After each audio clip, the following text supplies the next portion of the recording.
suggests the sale of Joseph. Disciple Judas suggests the sale of Jesus. Joseph began his work at the age of 30. Jesus began his work at the age of 30. The parallels go on and on. Furthermore, is there any non-biblical historical evidence of any person living with the name Jesus, the son of Mary, who traveled about with 12 followers, healing people and the like? There are numerous historians who lived in and around the Mediterranean, either during or soon after the assumed life of Jesus. How many of these historians document this figure? Not one.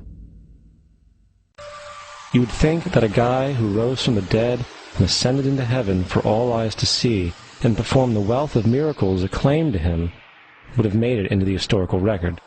It didn't, because once the evidence is weighed, there are very high odds that the figure known as Jesus did not even exist.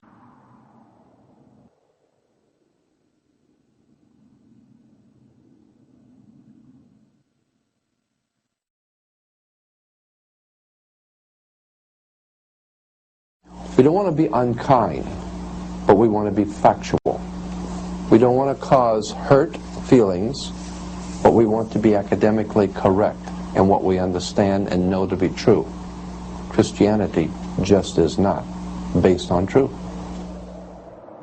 We find that Christianity was in fact nothing more than a Roman story developed politically.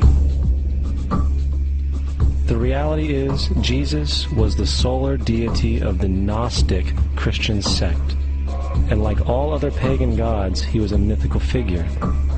It was the political establishment that sought to historize the Jesus figure for social control. By 325 AD in Rome, Emperor Constantine convened the Council of Nicaea. It was during this meeting that the politically motivated Christian doctrines were established, and thus began a long history of Christian bloodshed and spiritual fraud. And for the next 1600 years, the Vatican maintained a political stranglehold on all of Europe, leading to such joyous periods as the Dark Ages, along with enlightening events such as the Crusades and the Inquisition.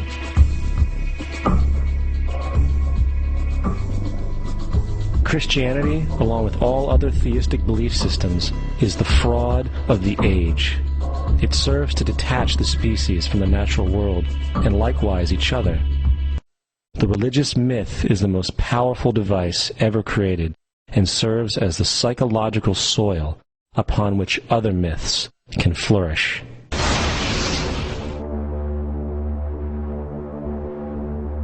A myth is an idea that, while widely believed, is false. In a deeper sense, in the religious sense, a myth serves as an orienting and mobilizing story for a people. The focus is not on the story's relation to reality, but on its function. A story cannot function unless it is believed to be true in the community or the nation. It is not a matter of debate. If some people have the bad taste to raise the question of the truth of the sacred story, the keepers of the faith do not enter into debate with them. They ignore them or denounce them as blasphemy.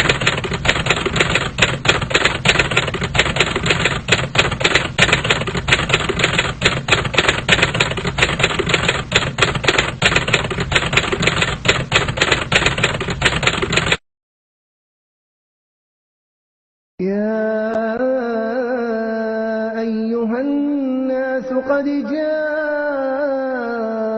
الرسول بالحق من ربكم فآمنوا خيرا لكم وإن تكفروا فإن لله ما في السماوات والأرض وكان الله عليما حكيما.